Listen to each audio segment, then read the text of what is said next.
want to give you an overview of this little mini retreat. I'm going to paint with broad strokes on some narrow topics. That's one way, that's the short way to talk about it. I'm not concerned with preciseness. I'm not concerned with being totally up to date about everything. That's not how I approach this this little morning for us. Partly because I'm not up to date of everything anyway, but I don't see that as important given what's in front of us. This is a rich faculty.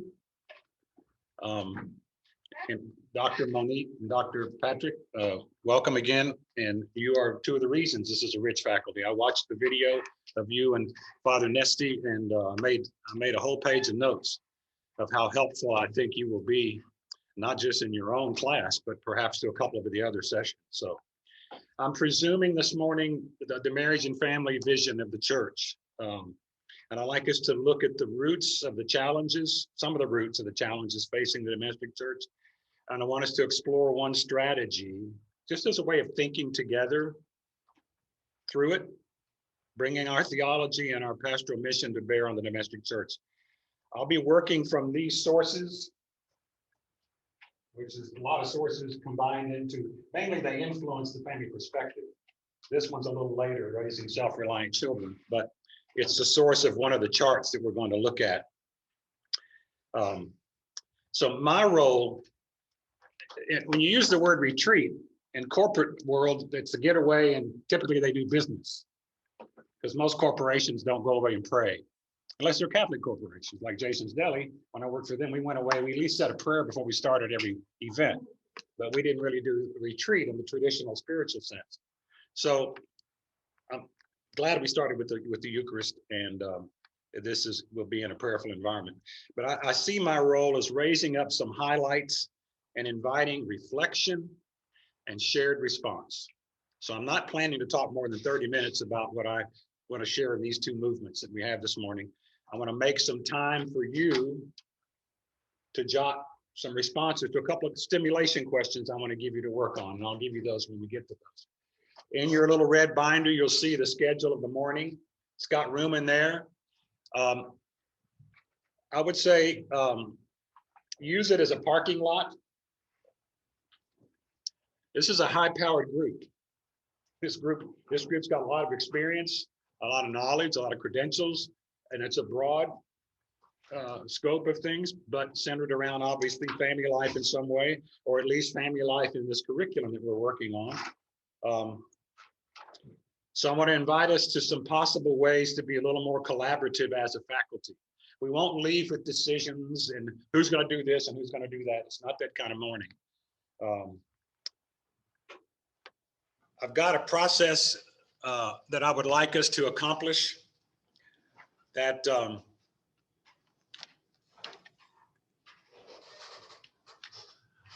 Cindy, I'm not getting my slide to move. Cindy, all it is a picture. Don't, you know, it'll come back. It'll come up. You want to move the slide? I'm not. This is not connecting. Should I use that? There it is. So I have to. Okay, there we got it. Okay. It was something that had to be wiggled.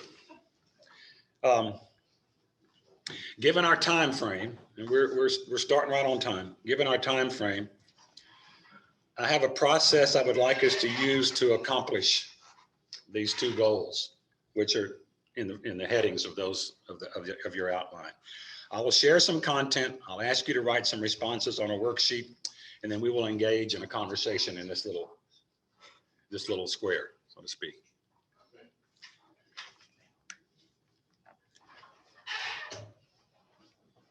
I'm still learning everybody's competencies and experience. And most of you have taught and given workshops and seminars of various kinds. So again, I'm going to ask you, let's follow my process so we can stick with them. I want to promise you we'll end on time, have our lunch, and then we can kind of leave when we need to leave. But I say that because there's all kinds of tangents we could go off on this material. That's why I say create your own parking lot, because some of it may be relevant today, some of it It's probably all relevant, but it may not help us keep moving our process along.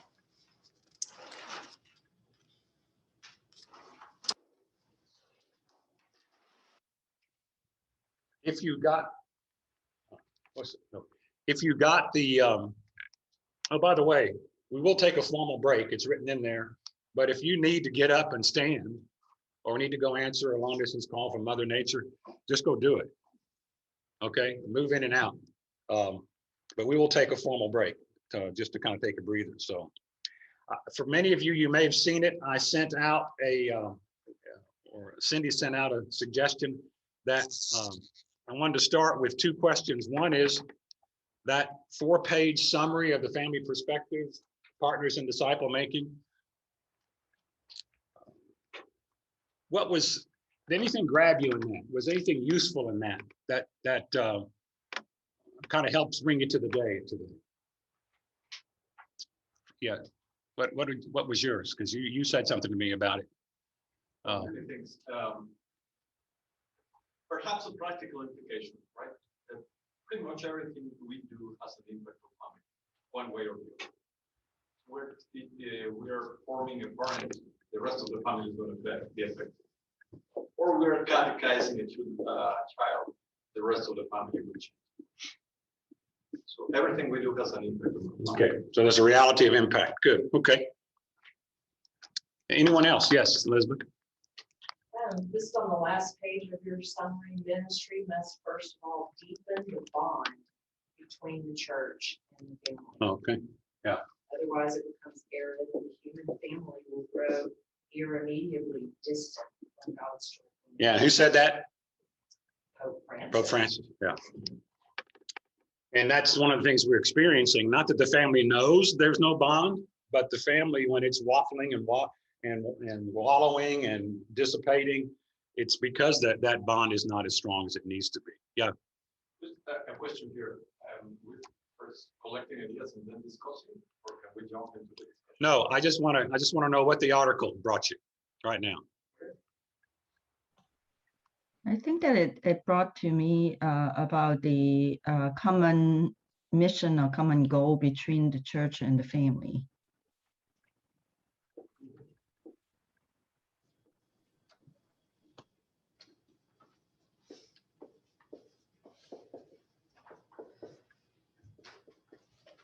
Good.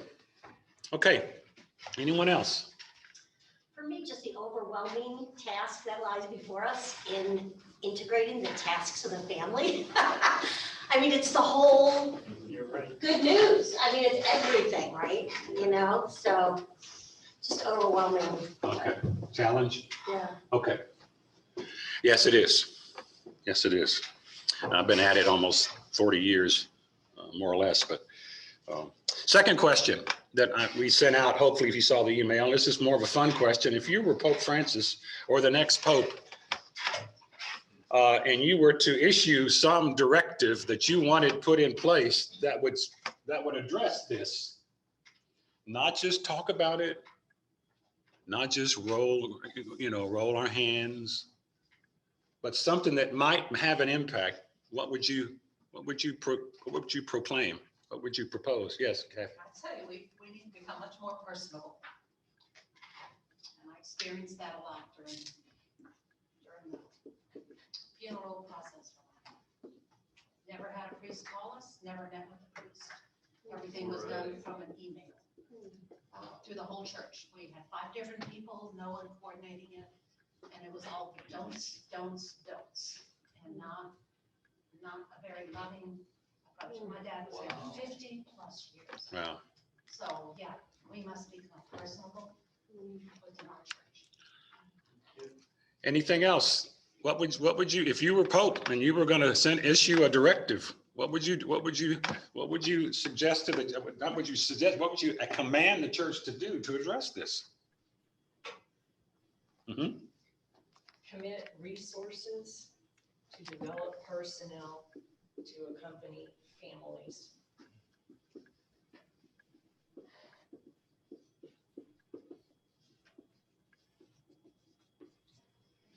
Okay. I think following following up with the resources, I would think that to form a committee or some kind of a task force on family strength, on maybe providing resources through that. I mean, so, and the committee will be represented by diverse families. Task force to foster family strength. Right.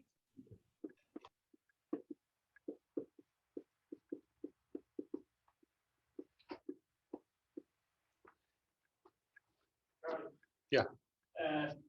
Tell every parent to send someone to learn at the family perspective program at CFC. Amen. It's true. All right. Come, send. Okay, excellent. For me, go ahead, Paul.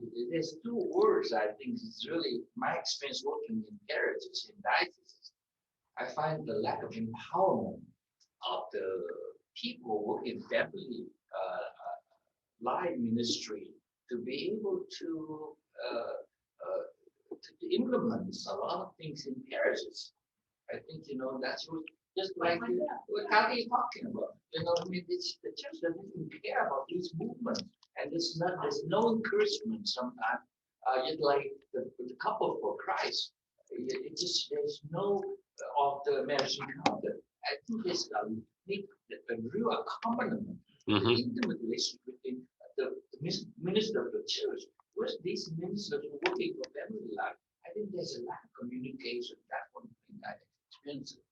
Anything else? Good. Anything else? I put empower better for shorthand. Yes. I want to just follow up with what I will be that empowerment, of course, formation.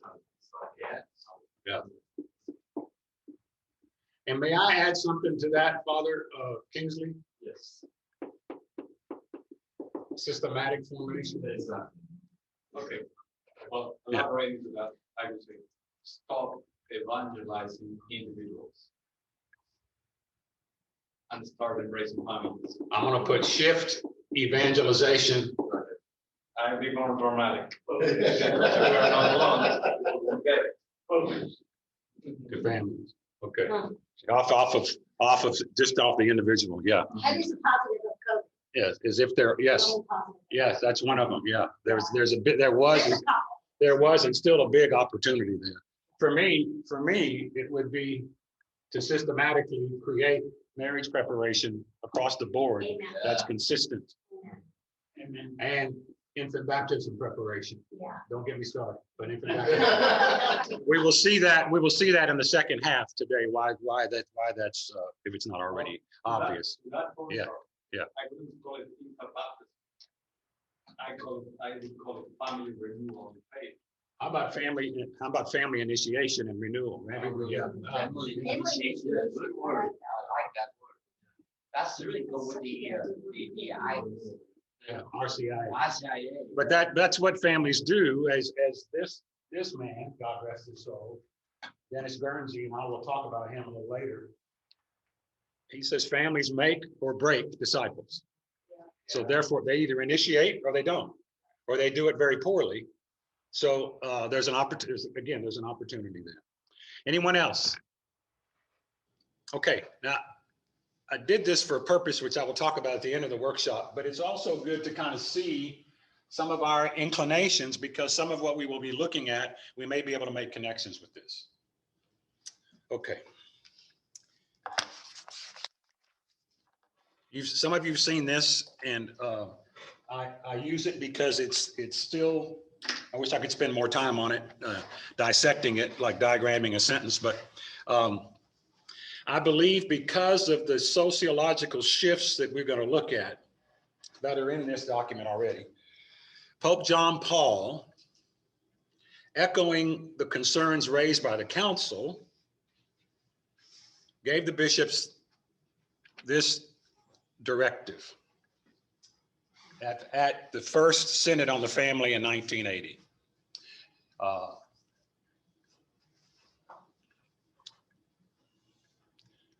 And I added emphasis, as I do in my passion for this issue. Every local church, every parochial community become more vividly aware. What does more vividly aware mean? What does that mean? It means to pay attention, take a look, dig, find out, or to do some of what we're talking about right here. But the punchline, this used to be on the back of my business card when I was in family ministry in Beaumont and in a parish in Austin. No plan for organized pastoral work at any level, from the cardinal down to the parish, must ever fail to take into consideration the pastoral area of the family. So that's the reality of the impact. And John Paul, knowing worldwide that families are struggling regardless of their culture and their economic circumstances, particularly in first world families, but all struggling in some way, shape, or form. But the church is the resource. The church is the place for the good news. So if we're going to strengthen the other vocation in service to communion and the families that flow from that union, as well as all the other households who are families of different sorts and in different makeups, it's because the whole church shares responsibility, not just a delegated family life minister, diocesan or parish, or family life advocate, diocesan or parish. And our curriculum, I think, can serve this directive right here. I think it can. So my hope is that we execute our classes in a prayerful excellence. And we push for excellence as we design and welcome students in, but we also do it always in prayerfulness, because this is not going to happen on our own power. It can't happen on our own power. So my fondest hope is that today we will just simply share some wisdom and our appreciation of this challenge and grow in understanding and support of each other and in solidarity, not just for the curriculum, but for the future of our church, to whatever degree this curriculum impacts it in our little corner of the kingdom. So would you please jot down anything again that begins to occur to you so I can work through these next few slides and then give us a chance to do some more reflection and then open the floor up. That's what our process is. So you've heard these. I talked about this on a couple of Zooms. What is it there is to take into consideration? John Paul says, take into consideration. So there's 4 elements, and today we're going to look at an aspect of number 4 and an aspect of number 2. Partnership is the overall motif of this family perspective document. That's the overarching motif is partnership. So what are we going to partner with? Well, we can partner with the family's tasks, which we'll look at that in the second part, and the shared task, which is the common mission, and also in the process, identify and address the needs we will encounter in that regard. And some of the needs are already screaming at us, so we don't have to do a process to discover those. Partnership presumes a working knowledge of the first, second, and third elements. And in part 1, we're going to look right now at some shifts that have affected marriage and family life and have brought us to this time, at least since the church's concern was expressed in the council. And to some degree, I think Costi Kanubi back in 1930 was already concerned about marriage, particularly with the threat of contraception, however it was understood at that time. Because that was the year that the Episcopal Conference, I think, changed their stance on it. So let's look at the shifts. What I'm getting ready to show you is going to be on the worksheet I give you. So what I'm inviting you to do is just take these shifts in, and whatever it speaks to you is what you can jot down, and which you will also, the worksheet will give you some real pointed questions. So first chart is family's sole responsibility in 3 different social settings. Agricultural. Just read them. I'm not going to read them to you. You can see them. Patrick and Monique, you can see that list? Okay. Praise God for technology. We're thinking about 1860s and back.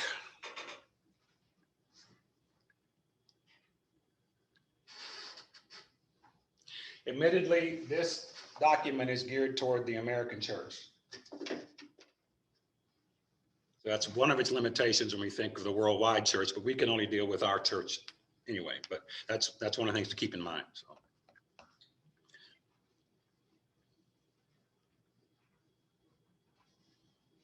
So the agricultural family certainly was not perfect. I mean, individual needs sometimes didn't get much addressed when the family's good was the overall. A lot of economic support and survival in an agricultural life.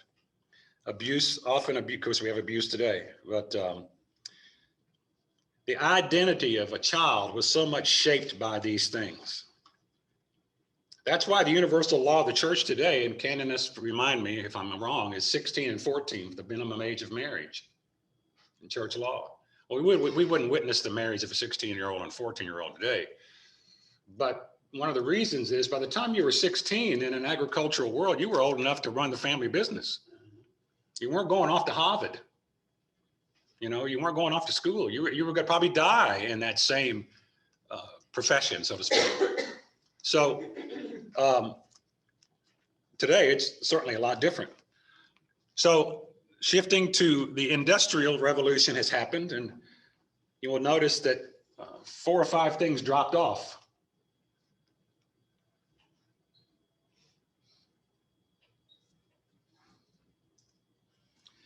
And in this time period where you have economic support, you also have beginning the consuming of goods rather than creating the goods that you need or trading for the goods that you need in your local rural communities. You're starting now to, dads are leaving the farm or the family business or the next generation, and they're going to where the raw materials are to work. Charlie, can you explain to us why those 7, 8, 9, 10, 11 are dropped from that list? Because institutions began to arise as families began moving away from the countries into the cities and where the factories were and all that. Healthcare, doctors, those kind of things, all kind of social services began to be provided. And families become mobile and smaller, eventually smaller, and less contact with their extended kin during this transition. Less contact. That was also the moment in which we began to experience the distinction between private life and public life. Yeah. Because of the movement of work outside the family. And education being taken up principally to discipline children to a work ethic, the ringing of the bell, the beginning, the end, the class structure, and so forth and so on and so forth. The beginning of public education as well. Some of this time you would have people still working on farms, but going to the school building part of the day to learn how to read and write. But then they go back and do their chores. So it wasn't overnight they started going to schools. This is also around the time in the last century when Catholic school system was being founded. I mean, it's a big, broad history. And then a technological society, we're thinking the 1950s onward, and today there's probably another name for it, or maybe an additional column, I don't know. But the other ones have dropped off: economic support, obviously, work, jobs outside, marrying. Pretty much if the family farm down here and the family farm down here, the son and daughter knew one another and fell in love, and or they wanted to get married, the 2 farm families were going to be better off. In those days, marriage is strongly tied to land and property. People didn't live very long. But today, young people don't meet like that. They meet in bars or hopefully at churches or in college or wherever, and they create their relationship and then they bring it to the family, so to speak. That's just one of the differences. But in here, it's the institutions determine much of our lives. That's one of the shifts. The institutions that are in place for these other 8 family realities, we end up living our life in relationship to them. Our lives are institution-centered rather than family-centered. So if you're just thinking about that shift in over 100, now 150 years or so, to me, it's a very stark thing, and it gets at one of the questions I will ask you to think about in the worksheet. So we move from a production and cooperation model of family and world over to a consumption world where we consume goods and services and we purchase them. So this second chart is the shared responsibilities between families and institutions that have arisen. So a limited sharing and an agricultural one, because the interdependence within the family and within the communities that the families lived in was very strong. Again, painting in broad strokes. The industrial family,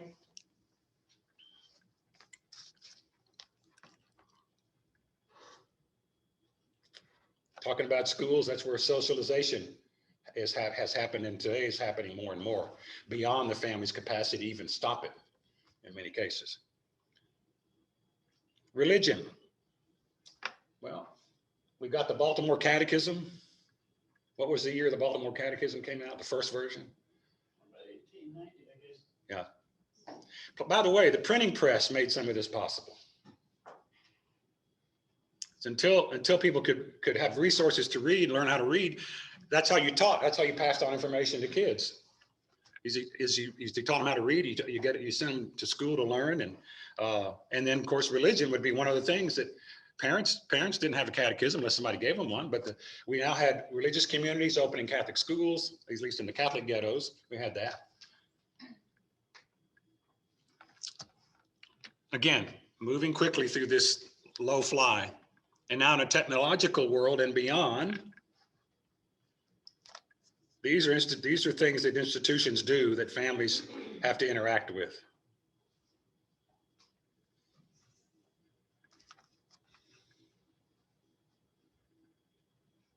In other words, most of these are needs of families, and there's an institution to help meet that need, or to meet it, either help meet it or to meet it, or get in the way of it, which is again why partnership is the motif of this, at least for our church's approach to the question of family. Now, there's two responsibilities still left that aren't on there because it's a different kind of a chart. But what are the two that are still left in the family's sole responsibilities? Identity, love, and affection, and procreation. Up until recently, procreation was not shared with an institution. But today, with assisted reproduction, it is shared, which gives us a whole nother, that's another workshop in another galaxy far, far away. But so the third chart is the new responsibilities. And identity, the same thing. Yeah, well, yeah. Peers and schools and media and all kinds of things are shaping people's identity, yeah. There's one other element here that pervades all of this shift. An element which was kept in balance by both family and the church. And that's the inherent individualism in the American paradigm. Individualism, which is at the heart of everything that we have inherited from the Enlightenment, that you have to make it on your own, and that is cherished. It's almost the Horatio Alger phenomenon. As the family was split between public and private. And this I treat in the course on faith and American culture. But the dominance of the emphasis on the individual in relation to the society, instead of a communistic kind of emphasis on the society over against the individual, it is so inimical that what we see today is the fallout of that, and it's inherent in every institution that we have that is also affecting the family. And and as a result, the three ends of marriage can't hold together any longer, because you don't have the family structure or the church, which is able to combat this high influence on the individual. Yeah, and the continuity of the role of the family in the broader community, exactly, like in an agricultural world, exactly, where it's much different. So new responsibilities taken on. So the coordination of services. Here's one. The bolded items are carryovers from 2 columns back. Now procreation with medical intervention. And again, in moral theology, you've got the principle of totality in terms of what do you do to help a couple achieve. But that's not what's in most of the money-making fertility clinics in the United States. You look at the first 2, a lot of time and energy is spent on the first 2.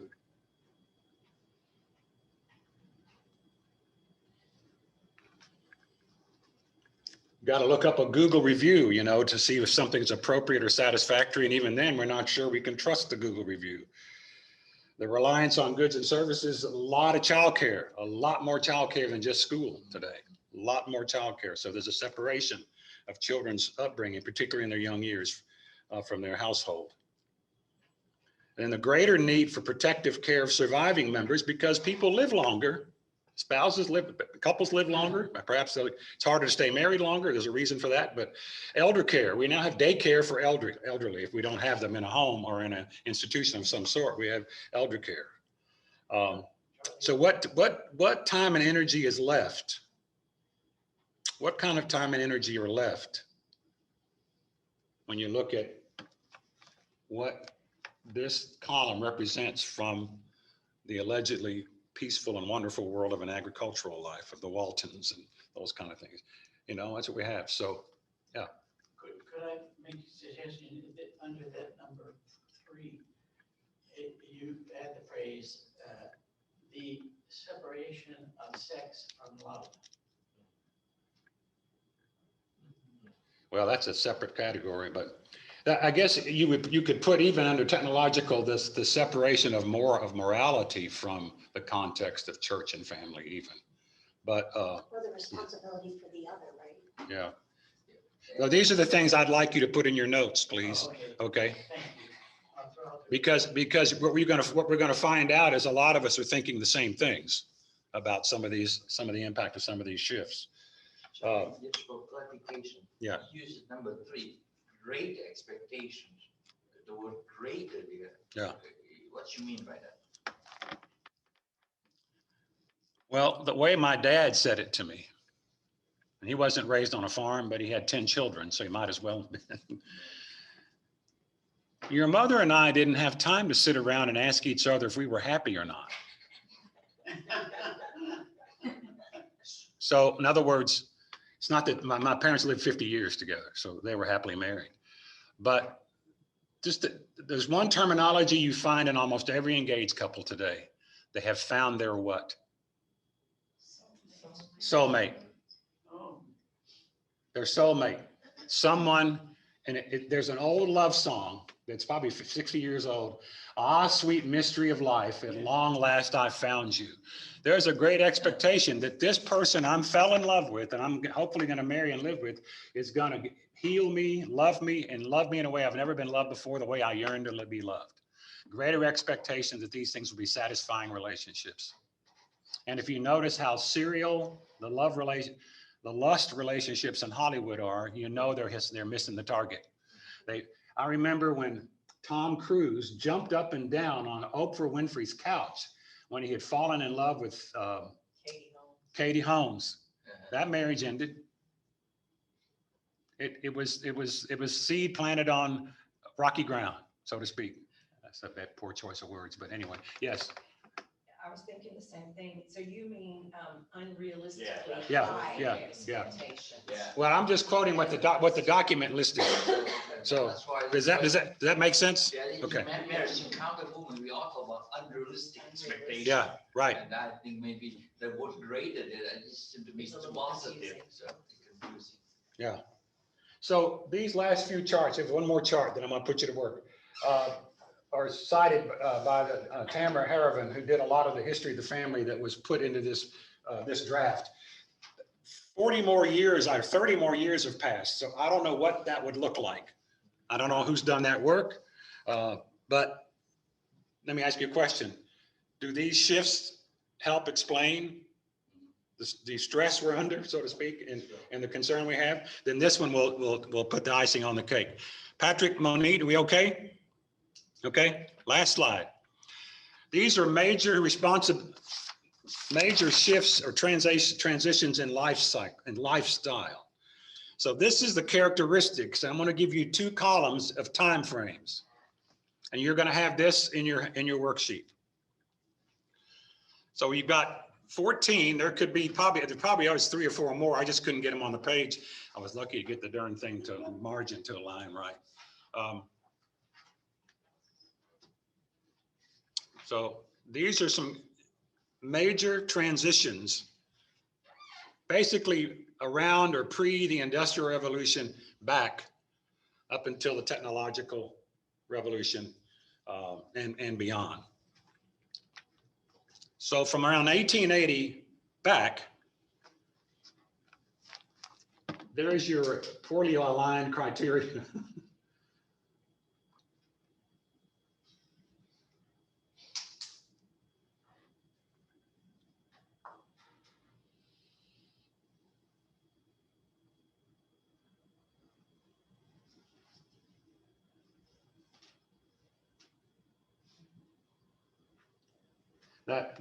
Number 14, step and blended family, or single parent families.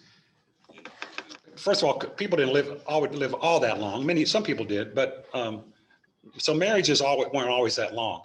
But divorce wreaked havoc in an agricultural, interdependent kind of environment, particularly because there's so much tied into the property issue and all that.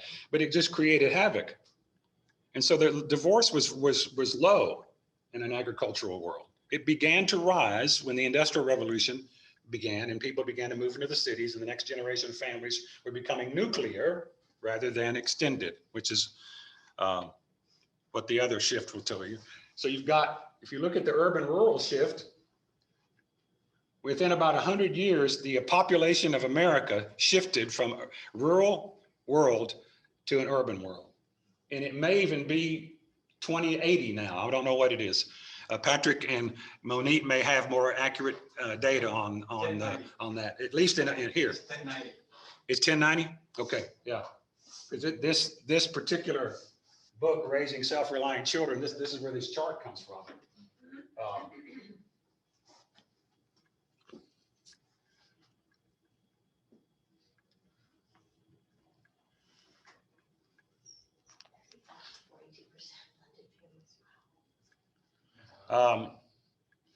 That's probably. Kids start school younger, and schools take on all kinds of a socialization today. I remember in the 80s, we were fighting school-based clinics, school-based sex education clinics and condom distribution. Well, they've lost that battle. And then level of information from outside the home is very high. Another innovation after the printing press was the telegraph. Because you could begin to communicate in information, it became disembodied. You used to have to carry it, either through Pony Express, to the mail, written, or across your own doorstep. But the telegraph has made this possible, if you trace it. Cell phones, of course, television, and get our heads wrapped around what that impact is. We know it's alienating, but all the information, somebody was praying about it or talking about it earlier, is just overwhelming. That's why information without wisdom is, for the most part, useless unless you're fixing something on your car. So this particular book, Raising Self-Reliant Children, was trying to teach parents how to help nurture and create capable individuals as if they had grown up learning by consequences living on a farm. If you didn't pick the tomatoes, we didn't eat. You didn't milk the cow, we didn't have any milk. So today, if you don't make up your bed and clean up your room, that's just keeping parents happy, but that's not teaching you anything significant about consequences and the impact of choices you make. So habilitating people. We put people in prison to rehabilitate them. Most of them have not been rehabilitated, and that's what families do. We're supposed to do. It's more difficult today than it ever has been, for sure. We were looking at the need for partnership in the first half of the morning by understanding what's going on in families or what they've been affected by. Now we're going to go from the macro, what cultures have been, socioeconomic shifts that have happened. We're going to go into one model that doesn't work for absolutely every family, but it is one that's got benefit, and there's still a lot of truth in it, I think. And from the second element of family perspective, the family is a developing system. I was telling Ricardo earlier that he asked me about my background and that kind of stuff. And of course, I put something in the folder to kind of put a little more specificity on some of the experience, not bragging, I'm not anybody famous, but I have had a lot of broad experience in the kind of works I've done and stuff like that. But I was telling him that in family life ministry for many years, we did a lot of our own education, our own self-education. Region 10 would have Monday night through Friday morning kinds of weeks off, and we would go and spend time. We would spend a day and a half in formation of some sort.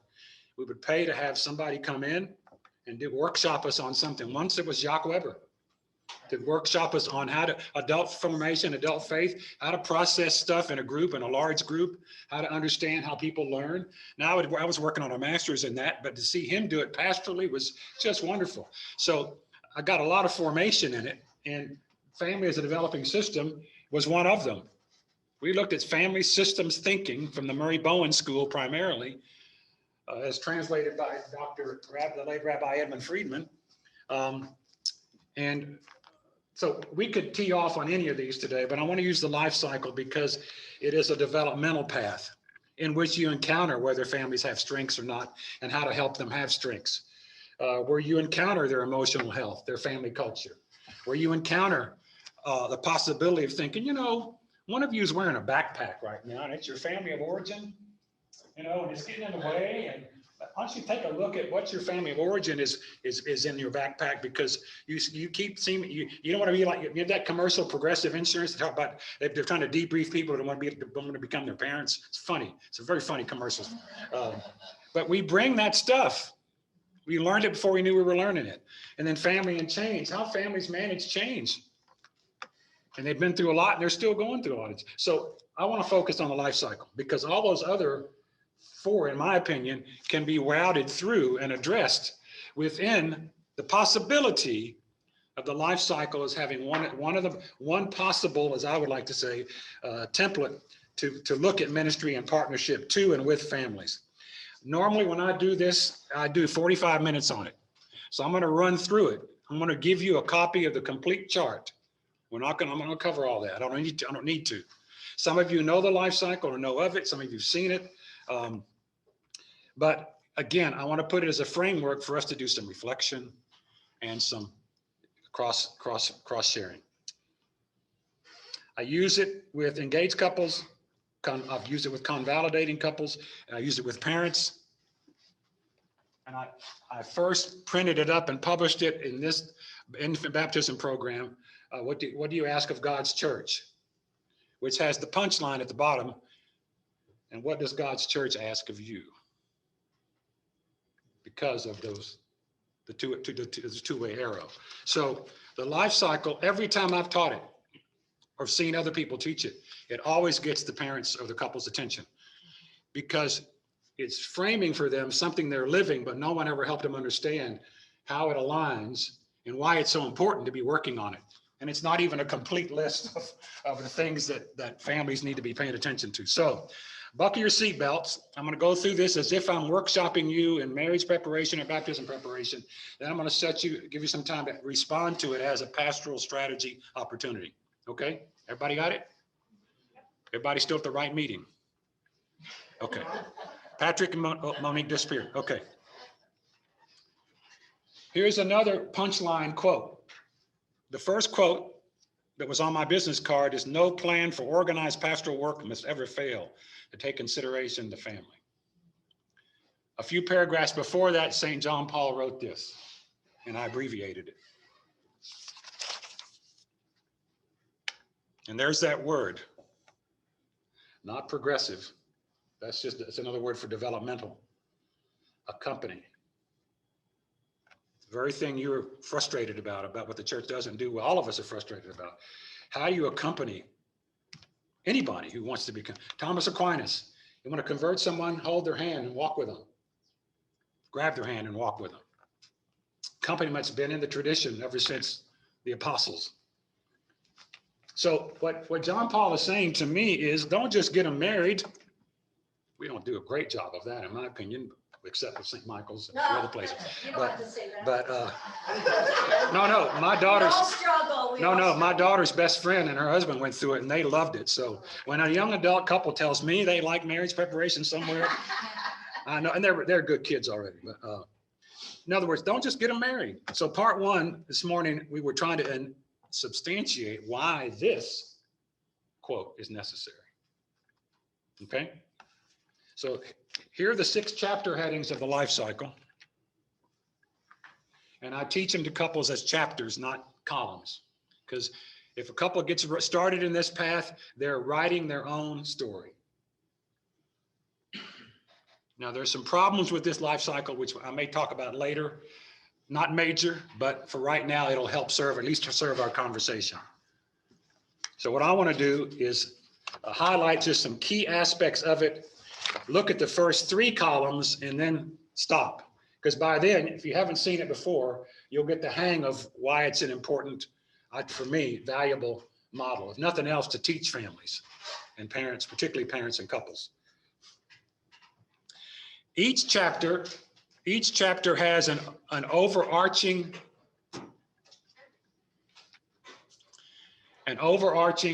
task to accomplish, or a goal, you could say.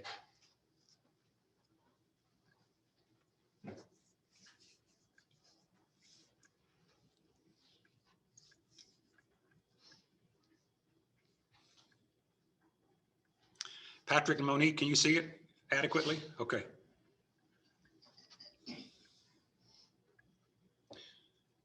By the way, the source of this is the Changing Family Life Cycle. Doesn't have a lot of stuff in it you're going to see that I've added because it's not the Christian. I'm giving you the Christian Family Life Cycle, which is an enhancement of the sociological model that's been developed since the Second World War, probably. For example, the single young adult, when it first came out 30 years ago, was 18 to 25, 18 to 30 today, maybe 18 to 35 or 40, I don't know. But the tasks you will see in a few minutes for the single young adult probably need to be split into 2 columns. The first one is getting out on your own and getting a life. And the second one is, what do you do in the meantime if you want to marry and you don't have a spouse yet? There's still some things in your own development that you could be working on.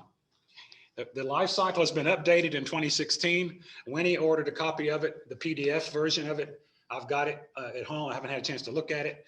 It's much more inclusive, much more non-traditional, but it does include the very things that I'll be sharing with you here shortly. Who is the author? Carter and McGoldrick. Carter, last names, Carter and McGoldrick. Thank you. So each chapter has tasks to work through to accomplish the natural task, grace and nature, as well as the spiritual mission, which I'll show you in a minute, of each chapter that they do not include, but I included. Marriage and family life are sacramental relationships. So this is where grace and nature intersect, or if they can intersect, if faith is alive in the couples and the parents throughout this journey. Grace and nature can intersect. So my question for us is, can the church help families to enact their tasks well and see the spiritual value of their tasks when they don't look like religious tasks? Can they see the spiritual value of that task? All going to contribute to a family culture. All contribute to a family culture.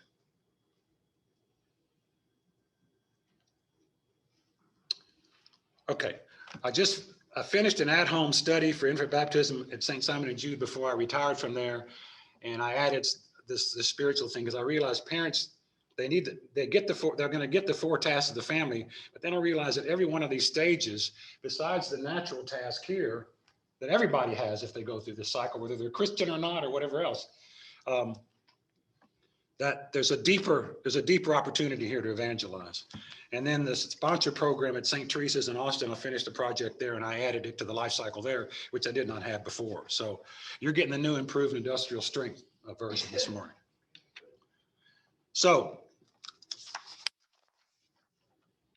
here's what I would form as the spiritual mission of each chapter.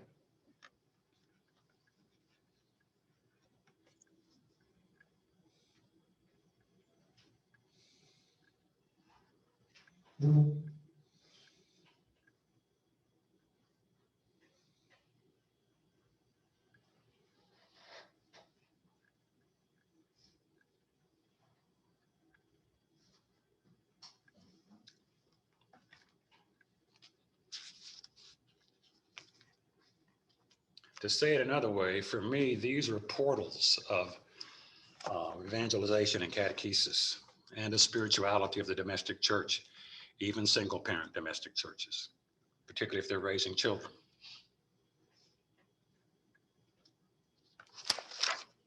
Again, we're painting in broad strokes here. So now I'm going to approach this the way I introduce it to any audience. One of the best ways to understand the value of the life cycle is to think about how children learn to walk. What's the first thing a child does on the way to standing up and walking? What's the first thing they do? Yes, okay. Then what do they do next? Well, maybe Hold to the mouth. roll over. Yeah, and then try to sit up and then in their bed anyway and fall over again. And then maybe they grab on the side and try to pull up, or if they're on the floor, they crawl and grab the edge of a coffee table or something. And, so. Don't forget the butt. They fail. Yeah, and they fall. Yeah, they fall. Don't forget the butt swing. Yeah. There's all kind of technology today to help them walk faster, I guess.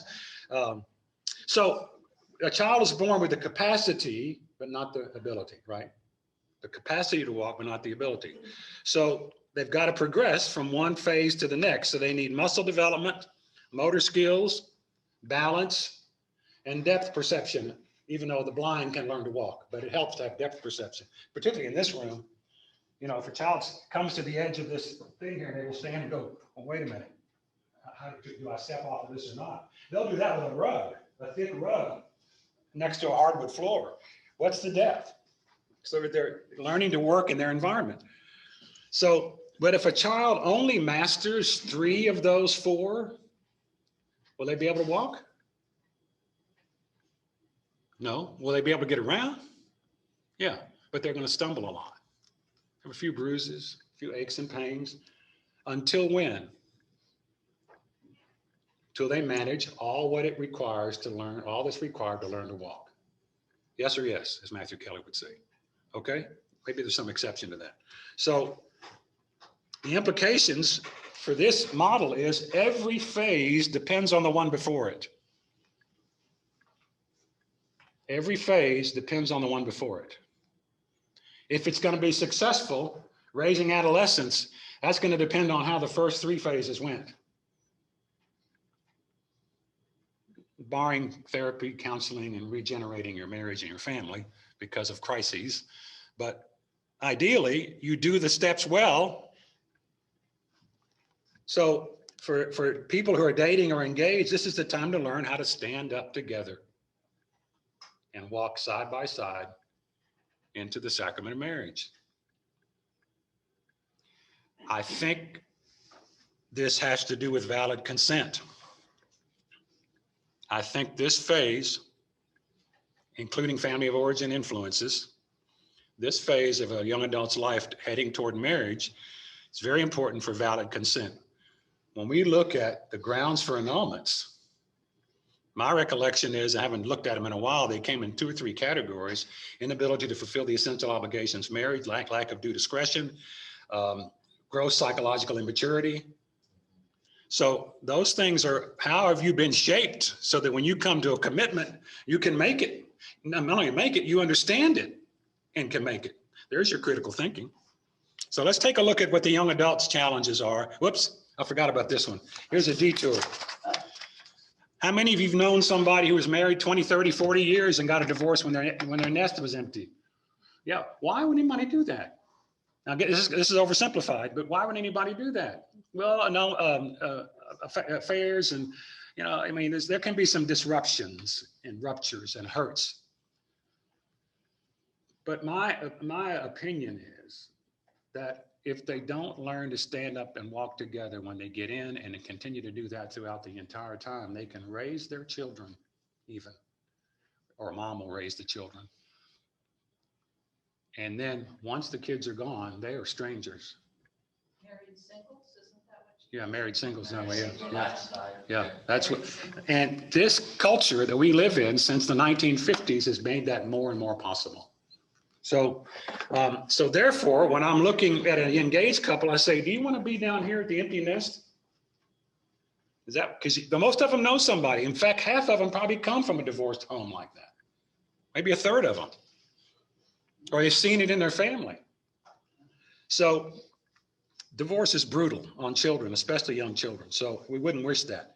I've got a list of all kinds of reasons that can happen, but that's for a different setting. But I would say maybe they never really learned to walk together. Maybe they avoided working through wounds and resentments over the years.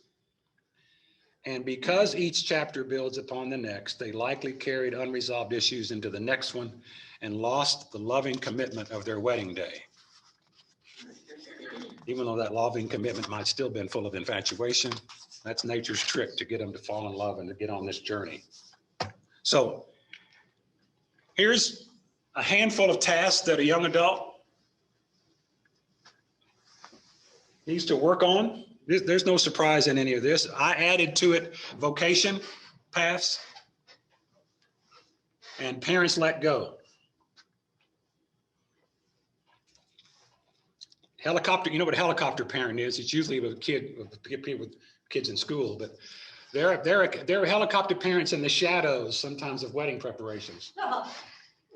Or maybe not in the shadows. It's true. Yeah. No, it's true. So, but the core challenge here for a young adult is, do your values include Christian faith? And is it shared? If the two of you want to get married in the church, you know, they want a wedding. Do they want the mission of marriage is the question. You know, do they want the mission of marriage, Christian marriage? Yeah, well, you know you want a wedding, but do you want what Christian marriage is? So for that, you've got to have some kind of basic faith and understanding, or let's help you understand it. Is your identity well enough developed for mutual self-gift? One of John Paul's greatest gifts to the church was the notion of mutual self-giving, which is what Trinitarian love is. Do you have relationship skills for the intimate partnership of marriage? If you define for them the intimate partnership of marriage, that's what the sacrament is in its essence. You got to spend time on intimate, and you got to spend time on partnership with them. And then freedom, knowledge, and act of the will for valid consent. To me, all that is available for working through as a single young adult, a couple presenting themselves for marriage. All right, so we get them married, and here are their tasks. A lot of it's just common sense tasks. Here are their tasks. If they're Christian, do we establish our house, our home, within each other in Christ and his church? Are we connected? There's the fourth task. Are you connected to the church? Because I would teach young couples the four tasks of the Christian family. Because if this is where you're headed, here's your mission right here. It's not rocket science. It's not easy to do. It's not hard to understand. And here, I would just highlight two things, the importance again of intimacy, and then to face disillusionment. Within the first 7 to 10 years, most marriages have some sort of bump. You're not the person I thought I married. I don't know who you think I am, but I'm not your daddy or your mama. And for some people, it's very scary. Disillusionment is very scary because infatuation and falling in love is so powerful. and so enhanced by the soulmate motif, which is an idol. You grow into soulmates, you know this, you don't find one. So they have to cultivate the love that they found, because it was easy to fall in love. Mary, as Harville Hendricks says, marriage is unnatural. You have to learn it. You have to learn it. Having family relationships of kin, natural. You've stuck together by blood. But when you marry someone, two cultures come together, so to speak. Two different worlds come together. And even though it's fun to fall in love and it feels so wonderful, in the long run, you have to learn how to love one another, which gets into the intentional, understanding what intentionality is. Again, an opportunity here. Opportunity all along the life cycle, but an opportunity right here, as it seems to me anyway. So one of the other messages is in this column, to face disillusionment, is that, yeah, you've got joy, you found joy, but to continue to find joy, you have to suffer through the hard work of covenant love. Covenant love is hard work. That's what it requires. Not suffering like pain, though you'll have some of that. It's the stretching to learning how to love one another. Then, life cycle transitions. Most of you know what a transition is. Most of you have been through transitions. We've all been through transitions.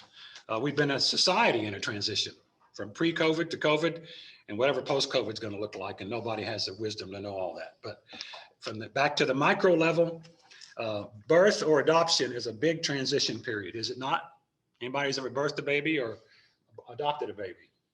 It's a bigger shock to a couple than getting married is. Most of them live together anyway. But if they haven't brought a baby with them, when they have it, it's a shock to their system.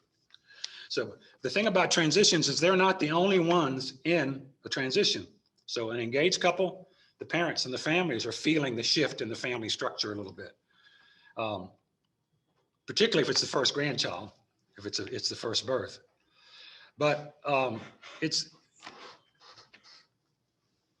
leaving one chapter of the life cycle for the next. The stability of one column begins to get shaky as you get pregnant and aim toward the next column. So you sit in a period of disequilibrium. It takes 6 months to a year to go through a transition and settle into the next chapter. So you can feel a little bit off balance at times. It's very important for young parents to hear this, because they can mistake the stress of adjusting to a child as they're not happy with each other. But if they're not happy with each other, it ain't gonna get any better if they don't know how to fix that. And if mothers are unhappy with their husbands, the baby needs mama. The husband has to learn how to love the child. He's not gonna love the child the way the mama does. Men have to be taught how to do that. They do it differently anyway. But if mama prizes this baby because this baby meets a loving need she has and her husband and her are alienated, again, they can stay together 20 years and raise a couple of kids and act like they're married. This is a real critical time, it seems to me. Transition periods. That's why the Chinese have a symbol for them. It's a paradox of danger and opportunity. Yes, danger and opportunity in a transition. We'll get to that. Transitions marked by these kinds of feelings and emotions. I always wonder why there were tears at a wedding. Until I walked my daughter down the aisle. And it's partly sadness and partly gratitude. And something is dying. She's not my daughter anymore in the sense that to daddy's girl, she now belongs to this man. She's shifting her loyalty, primary loyalty from her family to her marriage. That's the way it should be. But you still feel like you're having open heart surgery, you know, without any anesthesia. And it's a bittersweet, it's the nature of life. It's the cross you carry in that moment. But these are some of the emotions that you will feel. This is important for young parents to see these words, to normalize the stress of becoming a family. Even if they wanted it badly and are so thrilled to finally starting a family. By the way, as you know, emotions are contagious, which is what gives them their power when there's stress. By the way, I'm glad somebody brought the word stress up in terms of what families' new responsibilities. Hadn't thought about it. Whatever the stress is living on a farm, it's related mostly to nature and personal health to some degree. But now, ever since the Industrial Revolution, our stress is governed by this. Driven and governed by this. We don't live by the sun and the moon anymore. We live by a clock. We live by time, managing time, and it manages us. So all the more reason, again, for us to bring to these families a vision of their capacity to do this. They can do it, but they have to be partners to do it. So what are the dangers going through a life cycle transition like becoming a family? What are the dangers for a couple? Think about the walking image, the baby walking. What are the dangers? Sharp corners, What's in the sharp corner? injury, What kind? Failure. Fear failure. Okay. What about in the moment? What's in the sharp corners? Hurt. Yes. Yes, hurts or resentments that could be being, maybe not, but could be being carried. In other words, the danger is if there's any stuff from the falling down, now's the time to address it. Because once you settle in to your next column, to your next chapter, the homeostasis, the equilibrium that a column requires to get the work done in the column, it's hard to break and push through. It's easier to do it when the system is in a little bit of imbalance because of what's at stake. And again, I go back to the parents and I say, is this what you wanted? What were you looking for when you married? What did you expect? And do you realize how important your marriage is for your child? That's why they're so open at marriage prep. They're so open because they're scared. Yeah. There's an element of fear. Well, today, even more so. Yeah. Agreed. What's the opportunity in a transition? Recreation. Good. Recreation. Celebrate the growth. Discuss what you look forward to. Commit to what it's going to require of you, because this is a major change. Puberty is 2 when your kids reach puberty, but you've already kind of got your arms around them a little bit there. Just keep moving. So the last column I'll share with you is the one that's aligned for parents. And again, we hope not only are they adjusting to their children, but they're building a domestic church. Who's going to help them build a domestic church? A 2-hour class where a deacon or somebody preaches at them for 2 hours and teaches them about the rite of baptism and shakes their fingers they need to be going to church and sends them home. That may be the only time we see them before the next sacraments, if they even come for the next sacraments. And they aren't at First Baptist or Woodlands Church by then. So this is so essential to their well-being and their mission. So in here, you've got faith recovery. As I said at the priest luncheon the other day, anybody who's rocked a baby as a new parent at 3 o'clock in the morning in the dark, if you have any kind of spiritual life, you know this is bigger than you. You know you can't do this on your own. My experience years ago was a lot of young couples who came to baptism class at St. Louis ended up coming back to the church, not because we wagged a finger at them, but because we fed them. We helped them understand what was going on to them, with them, what's ahead of them, and that they can do it, and we resource them. So here we can connect baptism to the chapter task, adjusting to children, the mission of marriage, to keep their marriage as a primary commitment, walking side by side, renew their religious affiliation. They cannot do this alone. They need a faith community. And then that how they parent their children creates a household culture. I go back to our little allusion to that a household culture shapes faith. Doctrine does not shape it. Or doctrine can't be heard if there's no culture in which it's been cultivated. It's just information to memorize and or let go of. Because as Dr. Guernsey says, families make or break disciples. And that's why I quoted that in that 4-page summary of the family perspective, because he's right aligned with Gravissima Educationis, that the family is so essential. Nothing can take their place. Nothing. It's all remedial work. In fact, sometimes I think that's what CCD is remedial work at best. Finally, here's a kind of a summary, an aerial photograph of the life cycle. And how, when we're looking at the normative path, again, the normative path, both for the sacrament and for the commitment to last over time, 40 or 50, 60 years. Across the bottom, I added, if it's marriage focused and not career focused, it's marriage focused, then you prepare, you establish, you strengthen, you solidify, because adolescents need solid parents, Celebrate marriage like, whew, we got them out. And then gratitude, and the deep, deep abiding gratitude for this whole story. So I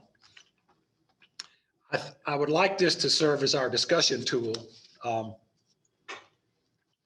One more thing, this is how the sacraments align with it. Two in a transition, two within a category, and the last one, confirmation, within the third or the fourth column, as our sacraments are currently being celebrated. So right then and there, it seems to me, there's opportunities for everything, just about everything we talked about, lamented, and want to fix and correct in the first session. There's opportunities, to me, all along this life cycle. It's overwhelming to try to do it all of that. But that's why we have to be prudent and prayerful about thinking, where can we do the most good in a given moment for the long term? For the long term. That's kind of how I look at it. Before I shift to the last slide, Monique and Patrick, do you want to ask anything or say anything about the life cycle? We'll come back to it again, but just in case you've got a burning thought. Oh, I personally feel we are aging, with maybe living longer. Maybe the life cycle for me to should be extended. So in the elders, you probably have more stages there. So maybe you can talk more about that later. Well, when you see the chart, there's a lot of tasks in there, because every column has some things to be. In fact, I've added some in there as a result of longevity. Wellness was one of them. Simplifying life was another one that the didn't have.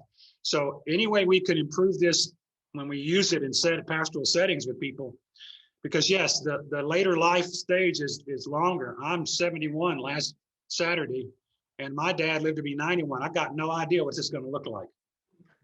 But if my wife and I continue to stay together, we're gonna do this together. So there may be other things we will certainly learn in the process. So we were working on implementing a family perspective from the standpoint of the four elements in the life cycle is within the notion of how a family as a system gets up and running, how the family gets up and running. To me, it's a way to bring the call and mission, St. John Paul's 4 tasks, to bear on parents and couples, wherever they are in the story.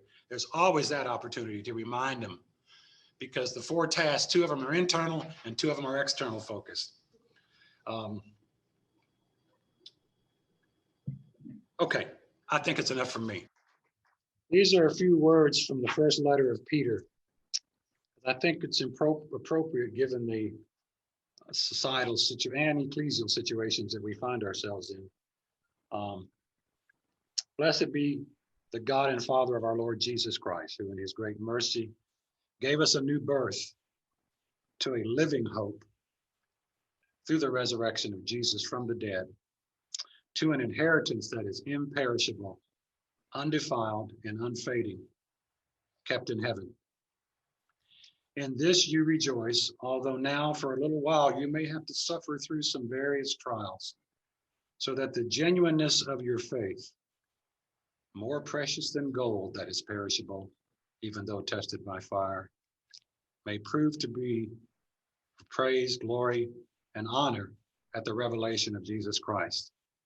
And since you have purified yourselves by obedience to the truth, for sincere mutual love, love one another intensely from a pure heart, you have been born anew, not from perishable, from imperishable seed, through the living and inviting the word of God, the word of the Lord. So let us pray in gratitude for the gift of our lives, for our embodiment, for our family stories, the places we come from, the people we love, those who are hurting, those who are triumphing. Let us pray continually for our church and its leadership, for the community's family and household and gathered churches and parishes, that we will grow in holiness and living the mission that we've been given in our baptism and in our commitments and our vows to cooperate with you, Jesus, in the renewal of the face of the earth. We ask this through Christ our Lord. Glory be to the Amen. Father, to the Son, and to the Holy Spirit, as it was in the beginning, is now, and ever shall be, world without end. Amen. Thank you. One Thank more you. thing I would just